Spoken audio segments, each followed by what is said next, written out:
Hi, I'm Ryan Dalgliesh, the teaching pastor of the 456. Wanted to share a couple of thoughts with you this week, straight from 1 Corinthians chapter 10. 1 Corinthians 10:31 says this, "So whether you eat or you drink or whatever you do, do it all for the glory of God." I have been around the church a long time, my entire life, and have heard this verse a lot. And usually it is framed in the context of things not to do. So I remember being in youth group growing up, and people would teach this verse and say, here's all the things you shouldn't do. Here's the things you shouldn't eat. Here's the things you shouldn't drink. I grew up in a very kind of fundamentalist Baptist church. There were a lot of rules. And so that was just kind of the culture I grew up in. And this verse was always used as the proof text. But I want to talk a little bit today about what it's actually talking about. So this conversation, 1 Corinthians 10, actually begins in 1 Corinthians 8. And there were a group of people, believers in Corinth, who had come to salvation out of paganism, and they were still eating meat that had been sacrificed to an idol. They weren't worshiping the idol, they weren't exalting the idol as holy or anything like that, but they were still eating meat that had been sacrificed to an idol. And within the church, among the believers, it was causing some division because there were brand new believers who had just left paganism. And so they see these more established Christians eating meat sacrificed to an idol. And what it would do is it would throw the gospel into kind of conflict for them. So one of the things that I want us to note about this, I wish we did this all the time, and I wish that I had grown up doing this. This was something that I didn't learn until probably closer to 30 years old. But I wish that we would always figure out the context of a single verse before we tried to understand a single verse. And so one of the things that will help us here a lot is understanding what Paul's been talking about. He's going to talk about this topic, chapters 8 through 11. But if we would just read the next couple of verses. So let me read the verses to you again, but let me read the two verses after it as well. "So whether you eat or drink or whatever you do, do it all for the glory of God. Give no offense to the Jew or to the Greek or to the church of God. Just as I try to please everyone in everything, I do not seek my own advantage, but that of many, that they might be saved." So Paul is addressing rights, and he tells the Corinthians in chapter 8, you have the right to eat meat sacrificed to an idol. And then in chapter 9, he says, for that matter, I have the right to take a wife along with me on my journeys, or I have the right to demand that churches support me financially. And Paul says, but what I've done is I've laid down all of my rights for the sake of the gospel. And there's this phrase in chapter 9 that helps frame this for us, where Paul says, and these are verses you've probably heard before, but Paul says, I've become all things to all men that I might win some. To those who are under the law, I became as under the law. To those who were outside the law became as those outside the law. And so Paul goes through several different things, and he says, I did all of this for the sake of the gospel. And what I wish we would understand is that what's at stake here in 1 Corinthians 10:31 is the gospel. So when it says, whether you eat or you drink or whatever you do, do it all for the glory of God. He says in verse 33, I'm doing this so that they might be saved. He says in chapter 9, I became all things to all men that I might win some. What is at stake for Paul is the gospel. 1 Corinthians 10:31 is not a proof text to strong arm someone into not doing a thing that you don't like.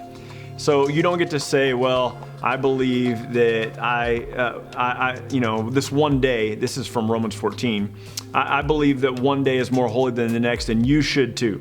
Or I don't believe that one day is more holy than the next, and you should believe the same as me. Or I believe we can eat all foods, or I believe we should only eat limited foods. This is not a text saying you get to strong arm people to follow your preferences. That's not what's happening here. Paul says the reason that you would lay down your rights, the reason that you would lay down your preferences is for the sake of the gospel. That the message of Jesus would be clearly given to the people who don't know Jesus, or that the message of Jesus would be clearly portrayed to these new believers who are trying to kind of get their footing in Christianity. You'll notice that Paul says in verse 32 of 1 Corinthians 10:31, he doesn't want to give any offense to the Jew, the Greek, or the church. Not to the Jew, the Greek, or the church, implying that not to a Jewish non-believer. He doesn't want to cause any offense to a Jewish non-Christian. He doesn't want to cause any offense to a Greek non-Christian, because what's his aim for them? Salvation. And then he doesn't want to cause any offense within the church. And based on what he said in chapter 8, those who are new in faith, those who don't understand the freedom they have in Christ, those who haven't quite learned what it means to follow Jesus. And so whether you eat or you drink or whatever you do, think about it like this. Think about it in terms of preferences. Think about it in terms of rights you have. We as believers should be willing, you don't have to lay down your rights, you don't have to lay down your preferences, but if it's a situation where the gospel's gonna be muddied, if it's a situation where someone might not understand who Jesus is because we are observing our rights or our preferences, then we lay down our rights and preferences for the sake of the gospel, for the sake of their salvation. And so understand that that's what Paul has in mind. Whether you eat or drink or whatever you do it for the purpose of salvation. Every conduct you have, every behavior you have. So Paul does not condemn the people for eating meat sacrificed to an idol. In fact, he even tells them if a pagan person invites you over to their house to eat dinner, sit down and with a free conscience, eat whatever is set in front of you. But then he says this, it's interesting. He says, but if the person who invited you over to dinner says, oh yeah, this meat was sacrificed to an idol, he says, then abstain from it. Not for the sake of your conscience, but for the sake of their conscience. Why? So follow this with me. We're a believer in first century Corinth. And a pagan person who has just offered meat to an idol invites us over for dinner. They don't tell us it's meat offered to an idol, they just tell us it's meat. We sit down and we eat it, no problem, no offense. Then somebody invites us over to their house for meat sacrificed to an idol. Right before they serve it to us, they say, hey, this meat's been sacrificed to an idol. And we abstain. And the reason we abstain in one case and not the other is because what we want to do more than anything, more than make a statement about food, more than make a statement about holy days, more than make a statement about rights or preferences, what we want to do is for people to understand Jesus. And so in the second case, when somebody says, I offer this food to an idol, the reason they would have done that is because it would have blessed their family, it would have blessed their food. And the reason that the believer would abstain from that is because they want to rightly proclaim that righteousness and blessing comes from God. And so 1 Corinthians 10:31 is not the verse, in fact, there aren't any, but let me just say it this way. 1 Corinthians 10:31 is not a verse to strong arm people into observing our preferences or allowing us to observe our rights. 1 Corinthians 10:31 is about being aware that there are people around us who do not know Jesus and saying that I want to be so informed of my audience, Jew, Greek, new believer. I want to be so informed of my audience, chapter 9, whether they're under the law, not under the law.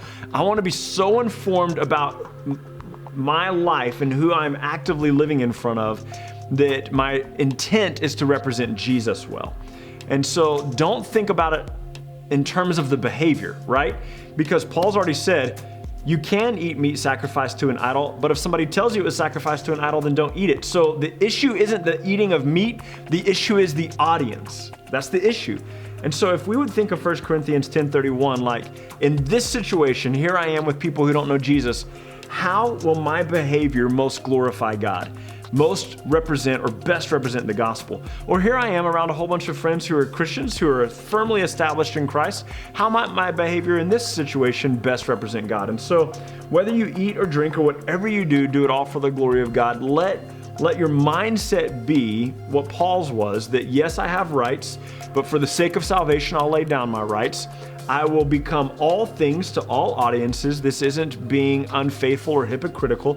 I will become all things to all audiences with the effort of not causing offense to a Jewish non-believer, not causing offense to a Gentile non-believer, not causing offense to a new believer, but seeking the salvation and the unity and the building up of all. And so that's what Paul's saying here, whether we eat or drink. And man, listen, we could go to Colossians 3, verse 17 and talk more about this. We really should spend more time talking about it from Romans 14. But here's the idea of this verse. This is not the junior high message of do this or don't do this. This is really about, I want people to know Jesus, and I want my behavior to best represent Jesus so that people can come to know him without the waters being muddied. And so don't look at it as Don't look at it as endorsing behavior or eliminating behavior. Look at it just as the caution that it is.